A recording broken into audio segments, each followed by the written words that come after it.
అనేది ఇప్పుడు ఇందులో కొంతమందికి కొన్ని నచ్చచ్చు, ఇంకొంతమందికి వేరే నచ్చచ్చు. అలా రకరకాల వ్యూ పాయింట్స్ లో సినిమా లాగే ఉండొచ్చు. ఒకళ్ళు ఒక సినిమా నచ్చచ్చు, ఇంకోటి నచ్చకపోవచ్చు. But the bottom line is like the interpretation I think is fascinating. So ఇప్పుడు దీంతో మనకు కూడా అర్థమైందంటే ఏ సినిమా అయినా ఎన్ని రకాలుగా అయినా తీయచ్చు, ఇది ఇలాగే తీయాలని లేదు. అదొకటి చాలా క్లియర్ కట్ గా I think understood. Yeah, so like I said, ఇప్పుడు ఈ ఓటింగ్ ప్రాసెస్ అనేది స్టార్ట్ అయ్యి నెక్స్ట్ 10 days లో we will get the final selected director, so which will obviously announce at that time. So any questions? Hello sir, Arjun గారు. Yeah, ఇంతమందిని introduce చేస్తున్నారు కదా, అంటే ఆర్జీవి నుంచి అంటే ఏం ఎక్స్పెక్ట్ చేయొచ్చు వీళ్ళ నుంచి అంటే ఏం చెప్తారు సార్? ఆర్జీవి నుంచి ఎక్స్పెక్టేషన్, ఆడ నుంచి ఎక్స్పెక్టేషన్, నా నుంచి ఉంది ఎక్స్పెక్టేషన్. ఇక్కడ అంటే ఆర్జీవి ఏం ఎక్స్పెక్ట్ చేస్తారు అంటే I think the point is, ఇప్పుడు ఒక డైరెక్టర్ అనే దానికి డెఫినేషన్ ఉన్న కంటెంట్ ని తన పర్ఫార్మెన్సెస్ తో, ఒక కటింగ్ తో, ఎడిటింగ్ ఎలా చేశారు, ఎలాగా కంటెంట్ ని ఒక ఎమోషనల్ గా కన్వే చేశారు అనేది టెస్టింగ్. అది సో ఆ టెస్ట్ ప్రూవ్ అయినప్పుడు ఒక సీన్ బాగా తీయగలిగితే automatically everything is a function of the script. దాని తర్వాత అదే దాన్ని వేరే అట్లా కూడా అప్లై చేస్తారు. సో మనం పాత రోజుల్లో ఏంటంటే ఒకళ్ళకి డైరెక్షన్ ఛాన్స్ ఇచ్చి మొత్తం సినిమా తీసే వరకు తెలియదు ఎలా తీసేయడం. ఇప్పుడు ఈ కాన్సెప్ట్ ఏంటంటే we can test him by the scene. తనకు ఉన్నది అంటే అంత సింప్లిస్టిక్ థింగ్ కూడా nobody thought of before. Ya, అంటే ఏదైనా సబ్జెక్ట్ ని రకరకాలుగా తీయొచ్చు అని పాయింట్. ఇప్పుడు దీంట్లో ఎన్నుకున్న విధానంలో ఒకడు చాలా డార్క్ గా సీరియస్ గా తీసి ఉండొచ్చు, ఇంకొక కొంచెం ఒక హ్యూమర్ మిక్స్ చేసి ఉండొచ్చు, ఇంకొక అతను ఏదైనా కొంచెం అన్ఎక్స్పెక్టెడ్ లేయర్స్. అంటే ఇప్పుడు లాస్ట్ దాంట్లో ఒక సాంగ్ రావటం మధ్యలో, అంటే ఉన్న కంటెంట్ లో ఎంత మీరు వేరియేషన్ తీసుకురావటం అనేది ఈచ్ డైరెక్టర్ ఇంటర్ప్రిటేషన్ బట్టి ఉంటది. అప్పుడు అది చూసినప్పుడు నేను ఆ పర్టిక్యులర్ పర్సన్ ఈ పర్టిక్యులర్ సినిమాకి పనికి వస్తాడని నాకు రావచ్చు. నేను కాకపోతే వేరే ప్రొడ్యూసర్ కూడా చూస్తారు అది. సో వాళ్ళకున్న సబ్జెక్టు, వాళ్ళకున్న ఒక రిక్వైర్మెంట్ అనేది they might find somebody good in this. ఈ పర్టిక్యులర్ టైప్ ఆఫ్ పర్సన్ మన సినిమా బాగా తీయగలుగుతారు. అప్పుడేంటి, ఇప్పుడు ఆర్జీబీ డన్ అనేది ఒక షాప్ అనుకుంటే ఆ షాప్ లో కస్టమర్ కావాల్సిన వేరియస్ ఐటమ్స్ ఉన్నాయి. అప్పుడు ఎవరి టేస్ట్ బట్టి వాళ్ళని తీసుకోవచ్చు. That is the whole concept of that. Yeah, ఇది వరకు ఆర్జీవి చాలా కొన్ని బయోపిక్స్ అలాంటివి తీశారు కదా, ఇప్పుడు అలాంటి బయోపిక్స్ తీయాలంటే మళ్ళీ రివర్స్ ఏమైనా తీయగలుగుతారు? అంటే మీరు గతంలో చూస్తుంటే పవన్ కళ్యాణ్ లేదా ఇటు చంద్రబాబు ఆ క్యారెక్టర్స్ తీసుకొని చేసింది. బట్ ఇప్పుడు ఏంటంటే వాళ్ళు ఏపీలో క్రియాశీలకంగా ఉన్నారు, ఒక AP CM, AP deputy CM. So ఇప్పుడు అలాంటి క్యారెక్టర్స్ మీరు చెయ్యాలంటే ఎలా చేస్తారు? ఈ రెండు క్యారెక్టర్స్ ని అలాంటి క్యారెక్టర్ చేస్తాం కదా, మళ్ళీ ఇంకా ఎలా చేస్తామంటే అప్పుడు చేశారు. ఇప్పుడు ఒకవేళ చెయ్యాలి అంటే వాళ్ళని దృష్టిలో పెట్టుకొని చెయ్యాలి అనుకుంటే వాళ్ళని దృష్టిలో పెట్టుకొని ఇప్పుడు బేసిక్ గా అడుగుతారు అనుకున్నా, ఆ రూట్ వచ్చారు మీరు. బేసిక్ గా ఇప్పుడు first of all Lakshmi's NTR తీసినప్పుడు కూడా రూలింగ్ పార్టీ గవర్నమెంట్ లో ఉన్నప్పుడు తీశారు. సో దానికి ఏం ఫరక్ పడదు. But having said that definitely నేను ఇంతకు ముందు అనౌన్స్ చేశాను, ఇంకా పొలిటికల్ సినిమాలు జోలికి వెళ్ళాం. అంటే మీ నుంచి ఇప్పుడు కేవలం ఇలాంటి సినిమాలైనా, ఒకప్పుడు ఆర్జీవి అంటే బాలీవుడ్ లో ఒక పాపులర్ అయిన డైరెక్టర్ ప్రతి ఒక్కరికి కదా. అంటే ఇలాంటి సినిమాలు అంటే ఏంటి అంటే ఇప్పుడు ఇప్పుడు ఈ జనరల్ క్వశ్చన్స్ వేరే ఇంటర్వ్యూ మాట్లాడదాం. ఇది I want to talk about your film. ఇక్కడ మాట్లాడటం చాలా టైం ఉంది మనకి. ఆర్జీవి ప్రిన్సిపల్ గారికి చాలా మంది శిష్యులను తయారు చేయబోతున్నారు అనేది తెలిసిపోయింది. అయితే ఈ గతంలో మిమ్మల్ని నమ్ముకున్న వాళ్ళు బాగుపడ్డారు, మిమ్మల్ని నమ్ముకున్న వాళ్ళు కొంత పోయారు. సినిమాకి సంబంధించి మీరు ఏదైతే అంటే నేర్పిస్తున్నారో, ఇంతమంది యువకులను దర్శకులుగా మార్చే ప్రయత్నం చేస్తున్నారు. కానీ వాళ్ళు సినిమా తీసిన తర్వాత ఇండస్ట్రీలో పడే స్ట్రగుల్స్ మామూలుగా ఉండవు. కొత్త దర్శకులకు సంబంధించి వాళ్ళ టాలెంట్ ఎంత ఉన్నా, మీరు ఎంత గుర్తించినా, ఇండస్ట్రీలో వాళ్ళని గుర్తించే వాళ్ళు చాలా కరువు అవుతున్నారు. సో దానికి మీ సమాధానం ఏంటి? ఫస్ట్ ఆఫ్ ఆల్ అది చాలా నోషనల్ ఆర్గ్యుమెంట్. ఇప్పుడు ఎవరైనా సరే వాళ్ళకున్న అంతమంది కోరుకునే ఒక పొజిషన్ కి ఆటోమేటిక్ గా సక్సెస్ అయ్యే వాళ్ళు తక్కువ ఉంటారు. The higher you want to go, obviously the more difficult it is to sustain. అది వాళ్ళకున్న కెపాసిటీ బట్టి, వాళ్ళని జనాలు ఎంత రిసీవ్ చేసుకుంటారో దాన్ని బట్టి ఉంటుంది. So you can't speculate on that. మీరు డైరెక్టర్ ఫస్ట్ డైరెక్షన్ షాట్ పెట్టినప్పుడు సో మీకు అంటే మీ మనస్థితి ఎలా ఉండేది? ఇప్పుడు వీళ్ళు అంతమందిని చూసిన తర్వాత సో వీళ్ళు ఏ టైప్ ఆఫ్ ఎట్లా ఉంటున్నారు, ఈ తరం దర్శకుల ఆలోచనలు ఏ విధంగా ఉన్నాయి, అప్పుడు ఎలా ఉండేది, ఇప్పుడు ఎలా మారుతూ వస్తుంది? ఫిల్మ్ అనేది ఎవెన్చువల్లీ ఎమోషనల్ ఆస్పెక్ట్. మీరు అంటే క్యారెక్టర్స్ అనేవాళ్ళు టైమ్లెస్. ఇప్పుడు గాడ్ ఫాదర్ లాంటి సినిమా మనం 50 years నుంచి చూస్తున్నా అది పాతది ఎందుకు అనిపించదు? Because the characters look as real as ever. ఇంకా హ్యూమన్ బీయింగ్స్ ఎమోషన్స్ అనేది మారదు. మీ క్యాప్చర్ చేసే టెక్నాలజీ మారుతుంది, యూనో. కానీ ఆ బేసిక్ క్రియేటివ్ అనేది మనం గుర్తించగలిగినప్పుడు, ఇప్పుడు నేను ఒక నారేట్ చేసినప్పుడు Shiva obviously Annapurna studios production house కాబట్టి వాళ్ళు నాకు వసతులు కల్పించారు. ఎలా నా విజన్ని నేను తీసుకెళ్ళాలి ఏంటి అనేది, యూనో. సో ఇప్పుడు కానీ నేను ఫస్ట్ వాళ్ళని ఇంప్రెస్ అయినప్పుడు నేను కూడా ఈ సీన్లో ఉన్నాను కదా, నేను ఆ సీన్ కూడా తీసి చూపెట్టలేదు, జస్ట్ నేరేషన్తో నేను ఇంప్రెస్ చేయగలిగాను. ఇప్పుడు మనకి టెక్నాలజీ అనేది ఇంత అడ్వాంటేజ్ ఇచ్చేసి ఈ సీన్ తీయటానికి ఖర్చు లేకుండా ఇప్పుడు దీంట్లో కొన్ని సెల్ ఫోన్తో తీసిన సినిమాలు ఉన్నాయి, కొన్ని మేబీ 5D లేకపోతే సోనీ ఎఫెక్ట్స్ అలాంటి వాటితో తీసి ఏ మాత్రం అంటే 5-6 యూనిట్లు ఉండే అలా తీసేది సినిమా. దాంతో మనకు ఈ ఆస్పెక్ట్స్ అనేది ఏది మనం ఇంప్రెస్ అయిందని తెలిసినప్పుడు అప్పుడు you can interact with that person and take it ahead. అది ఇప్పుడు ఒకళ్ళు ఇద్దరు ఒక కోఇన్సిడెంటల్ గా దొరకటానికి ఒక పద్ధతి ప్రకారం ఆర్జీవీ డన్లో ఇంత టాలెంట్ అక్యుములేట్ అయి ఉన్నప్పుడు ఆటోమేటిక్గా మీకు ఇందాక నేను చెప్పిన షార్ప్ ఎగ్జాంపుల్ అది. అది సేమ్ థింగ్ మ్యూజిక్ డైరెక్టర్స్కి అవుతుంది, సినిమాటోగ్రాఫర్స్కి అవుతుంది, అందరికి అవుతుంది. ఆర్జీవి అంత స్వార్థపరుడు ఎవరు లేరు. ఆర్జీవీనే చెప్పాడు ఆ విషయం. నాకు ఏ స్వార్థం ఉండి మీరు యువర్ ఫిలిం ద్వారా ఇంతమంది డైరెక్టర్ని ఇండస్ట్రీకి పరిచయం చేయాలనుకుంటున్నారు? ఒకటి, ఇందులో మీకు నచ్చిన అన్ని అంశాలు ఉన్నాయని చెప్పి 11 సెలెక్ట్ చేశాను అన్నారు. మిగతా అన్ని కూడా మీరు చెప్పిన ఆ లైన్ ప్రకారమే వచ్చాయా? దేశంలో ఎన్ని ప్రాంతాల నుంచి వచ్చాయి?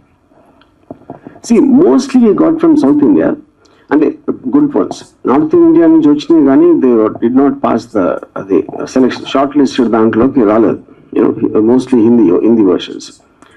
But music directors I'm very happy, got lot of people. అది మేము షార్ట్గా పబ్లిష్ చేస్తాం. సినిమాటోగ్రాఫర్స్కి యాక్టర్స్కి నేను ఇచ్చిన టెస్ట్లోనే ఒక ఫ్లా ఉంది, సో అది కరెక్ట్ చేసి మళ్ళీ చేసాం. But I'm sure will get that.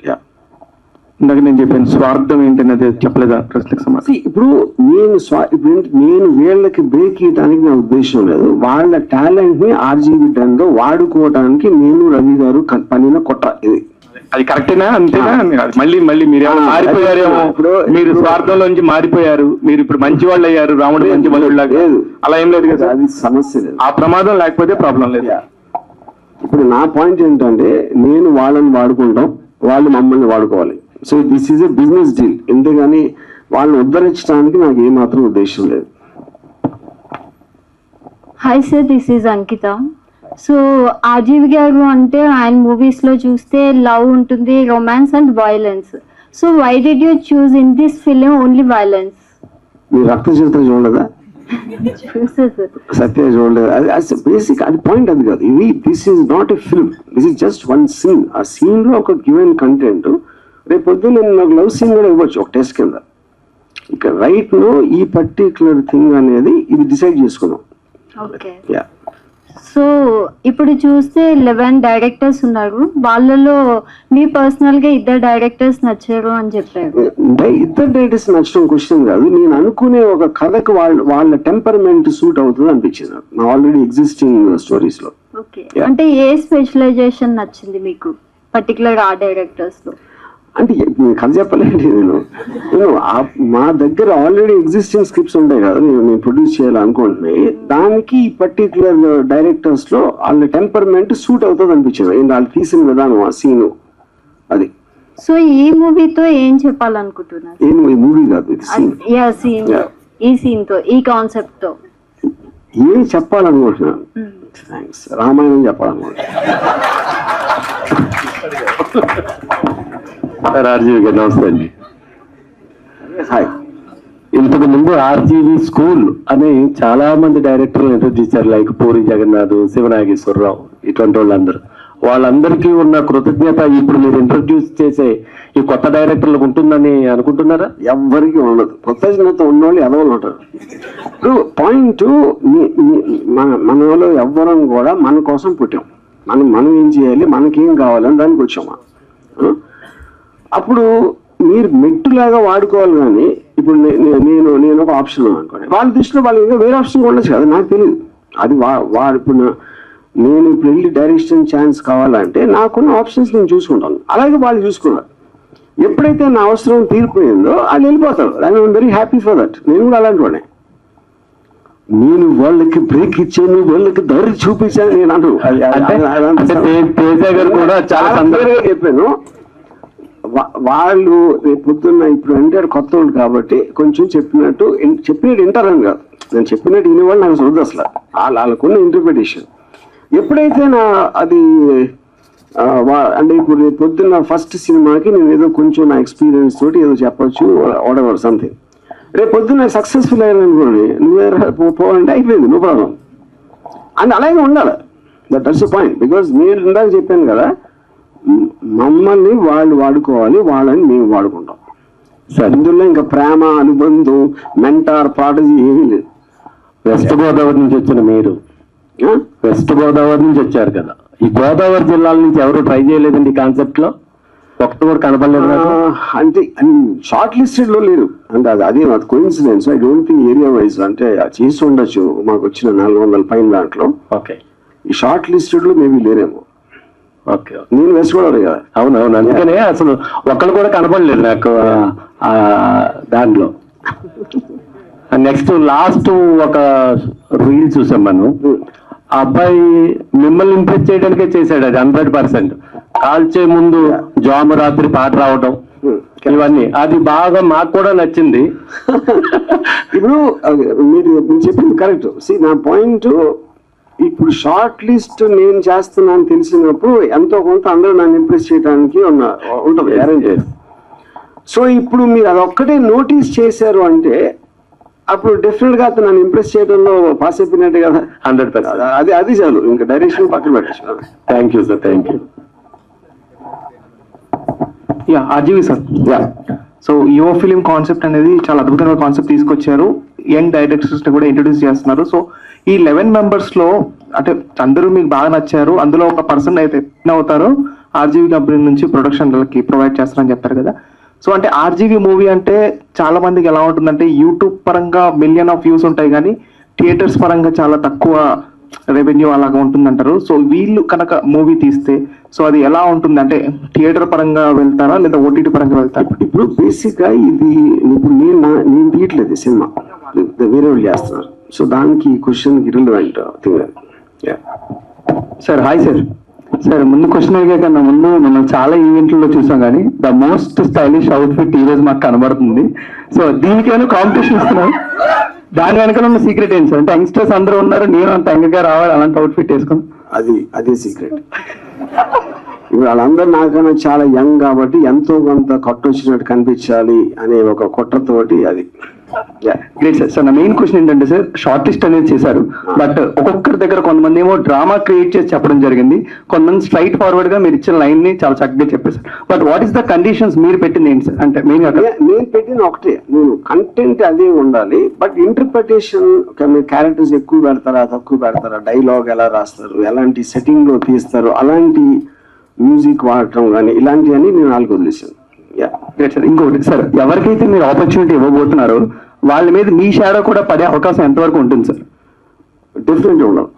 ఎందుకంటే the whole idea of that is that ఇప్పుడు వీళ్ళని జడ్జ్ చేసేవాళ్ళు ఓటింగ్ ప్రాసెస్ లో చేస్తారు. సో వాళ్ళు సెలెక్ట్ చేసుకున్నారు, ఎందుకు ఏది చేశారు మీరు చూసారు, ఎలా చేశారో చూసారు. దాని తర్వాత నేను మళ్ళీ దాంట్లో వెళ్ళి పెట్టమని మీనింగ్ లేదు.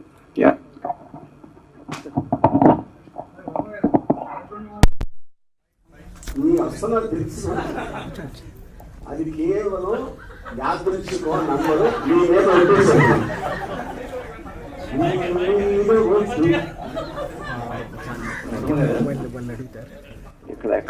వర్మ గారు, ఇప్పుడు మీరు ఇచ్చిన కాన్సెప్ట్ ఏంటి? ఒక గ్యాంగ్, ఒక మాఫియా గ్యాంగ్ లో ఒక కొత్త కుర్రాడిని జాయిన్ చేసుకోవడం కోసం ఆ కుర్రాడిని ఎలా కన్విన్స్ చేస్తారు, లేదా ఆ కుర్రాడికి ఎటువంటి టెస్ట్లు పెడతారు అనేది.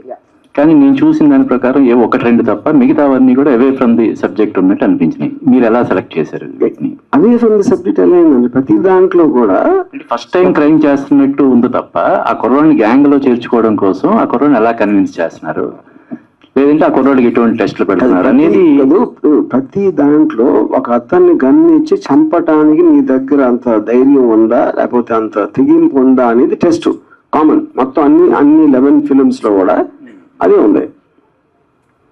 మరి ఇంకా మీరేమనుకున్నారంటే ఎక్కడ వచ్చే